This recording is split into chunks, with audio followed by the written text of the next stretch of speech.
सनातन संस्कृति को छोड़कर अन्य जितने भी लोग हैं वह उनके हिसाब से जैसे हैं, पर हमारी संस्कृति तो, उनकी संस्कृति में तो हिंसा भी होती है, जीवों को मार काटना करते। हमारे यहाँ तो सात्विक, हम लोग तो बिना भोग लगाए कुछ नहीं खाते। इसलिए सनातन संस्कृति श्रेष्ठ, ठीक है। अन्य जगह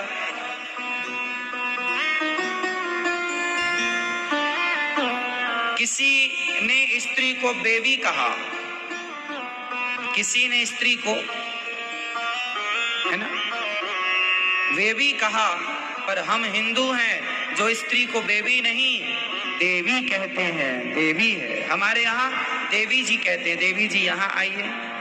देवी, पुरुष जन्म लेती देवता नहीं होता, पर स्त्री जन्म लेती देवी हो जाती है।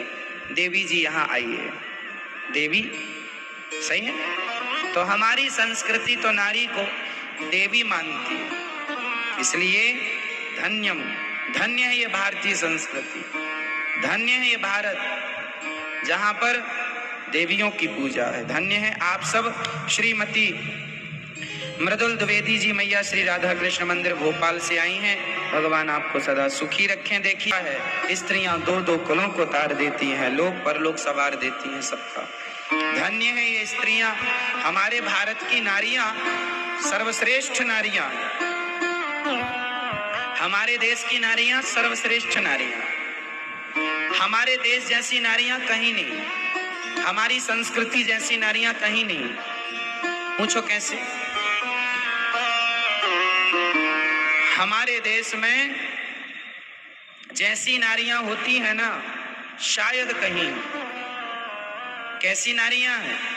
हमारी देश की नारियों में किसी का पति चला जाए तो उसके नाम की विधवा रहकर सारी जिंदगी भगवान में लगा देती हैं, पर स्वप्न में किसी पुरुष को नहीं देखती। विधवा स्त्रियां केवल भारत में ही होती हैं, अन्य किसी देशों में विधवा नारियां नहीं होती। यदि हमारे धर्म के लोग वहां रहते हैं तो हो सकता है कि वो फॉलो कर रहे हैं, वरना विदेशों में कोई विधवा कहाँ होता है हिंदू धर्म के सिवा। वहां तो एक चला गया दूसरा जिंदाबाद, दूसरा चला गया तीसरा जिंदाबाद, वहां कोई विधवा नहीं होता। हमारा धर्म ही ऐसा है जहां पति को परमेश्वर मान के सेवा की जाती है, पति को परमेश्वर मानकर सेवा की जाती है। अब तो विदेशी लोग भी सनातन धर्म को अपनाने लग गए। अब आप लोग अपनी संस्कृति को भूल रहे हैं और विदेशों में बड़ा क्रेज है। आज ही भैया जर्मनी से आए, उन्होंने बताया कि कृष्ण जन्माष्टमी हुई तो अंग्रेजों ने, उस देश के लोकल लोगों ने कृष्ण जन्माष्टमी को खूब नाच गा करके उत्सव मनाया, गली गली प्रसाद बांटे और खूब कीर्तन करते हुए भ्रमण किया पूरे नगर में। हमारे देश में भी ऐसी जन्माष्टमी शायद कहीं मनाई गई हो जैसी वहां मनाते हैं लोग, और वो लोग मनाते हैं जो विदेशी हैं, जो हिंदू नहीं है। वो जान रहे हैं धीरे धीरे कि धर्म क्या है, सनातन क्या है। अब उनके यहाँ भी शादियों में मंडप गड़ने लग गया है, हल्दी चढ़ने लग गई है, तेल चढ़ने लग गई है, और हमारा देखा देखी वो लोग भी फॉलो कर रहे हैं, मतलब हमारी संस्कृति को ही कॉपी कर रहे हैं। तो आज हमारी संस्कृति को दुनिया फॉलो करती है और हम उनके कल्चर में घूम रहे हैं। इसलिए हमारी अपनी संस्कृति सबसे श्रेष्ठ है। इसलिए हमारी अपनी संस्कृति से हमें प्यार करना चाहिए। भारत की भूमि कोई सामान्य भूमि नहीं है, दिव्य तपोमय भूमि है ये। इसे सामान्य भूमि मानने की गलती ना करें। श्रीमती शांति देवी विशाल से हैं, विशाखा जी कोलकाता हावड़ा से हैं। आप भी इस पावन सी गंगा में डुबकी लगाकर अपने जीवन को कृतार्थ कर रही हैं। भागवत जी की पोथी यहाँ पर चल रही है, 406 पोथी पाठ बैठे हैं। अभी 6 तारीख से फिर भागवत जी बैठेंगी, 6 अक्टूबर से। आप लोग भी अपने पूर्वजों के लिए भागवत जी का आयोजन करा सकते हैं। जो आए हैं यजमान पोथी पाठ के, आप सबका बहुत बहुत स्वागत। जो टीवी पर सुन रहे आपका भी बहुत बहुत स्वागत। कल हमने सुना कि एक बार भगवान शंकर का अपमान दक्ष प्रजापति ने कर दिया था। भरी सभा में शंकर जी का अपमान किया, पर धन्य है शंकर जी के उस अपमान के बदले उन्होंने कोई उत्तर नहीं दिया। समझदारी किसमें? अपमान के बदले अपमान करने में या अपमान के बदले चुप रहने में? समझदारी किसमें है आप बताइए? चुप रहने में। ज्यादा बोलना नहीं चाहिए, थोड़ा पढ़ा लो लाला। ज्यादा हमें बोलना नहीं चाहिए,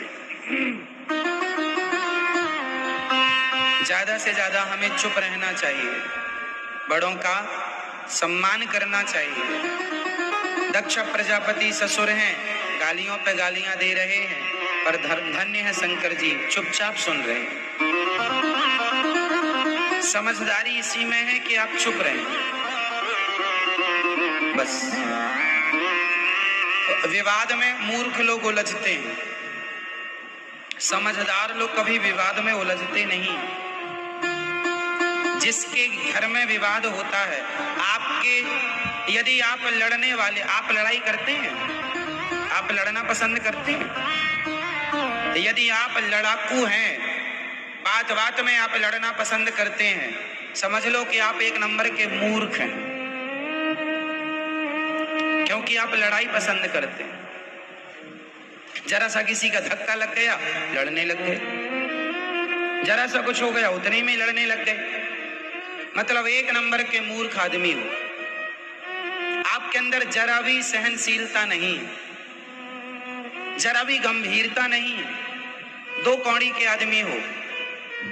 इसलिए धीर कारुणिकाः सुहृदः सर्वदेहिनां अजात शत्रवः शांता साधवः साधुभूषणः। यही लक्षण है साधुओं के, सहनशील, तितिक्षवा, सहनशील बन, हृदय में करुणा हो, क्षमा बड़न को चाहिए, छोटन को उत्पात, का हरि को घट गयो जो भृगुमारी लात। एक आपने देखा कभी गोपाल जी के छाती में चरण के निशान होते हैं? आपके घर में गोपाल जी हैं? आपने ध्यान से देखा उनके छाती में पांव के निशान हैं? नहीं देखा? नहलाते हो कि नहीं कभी? आपने देखा है? इनको भी दिखाना। छाती में चरणों के निशान हैं ठाकुर जी की। जो गोपाल जी होते हैं ना, सबके घर में जो होते हैं, सबके में ठाकुर जी के चरणों, छाती में निशान है, पांव के, चरणों के। ये किसके पांव हैं, किसके चरण हैं? भृगु जी के। भृगु जी के पांव वहां क्या कर रहे हैं? एक बार भृगु जी ने गुस्से में भगवान श्रीमन्नारायण के छाती पर जोर से पाद प्रहार कर दिया था। तो भगवान ने कहा, अच्छा प्रहार क्यों किया था? इसलिए कि वो ये देखना चाहते हैं ब्रह्मा, विष्णु और शिव, इन तीन में प्रथम पूज्य हम किसे माने। शिव जी के भक्त कहते हैं शिव प्रथम पूज्य हैं, ब्रह्मा जी के भक्त कहते हैं ब्रह्मा प्रथम पूज्य हैं, विष्णु अर्थात नारायण के भक्त कहते हैं ये प्रथम पूज्य हैं। तो भृगु जी गए तीनों के पास, ब्रह्मा जी के पास जाकर प्रणाम नहीं किया तो ब्रह्मा जी को गुस्सा आ गया। समझ गए भृगु जी ये प्रथम पूज्य नहीं है, इन्हें गुस्सा बहुत आता है। भगवान शंकर को भी नमस्कार। शंकर जी ने कहा आओ तुम्हें हृदय से लगाएं भैया हो।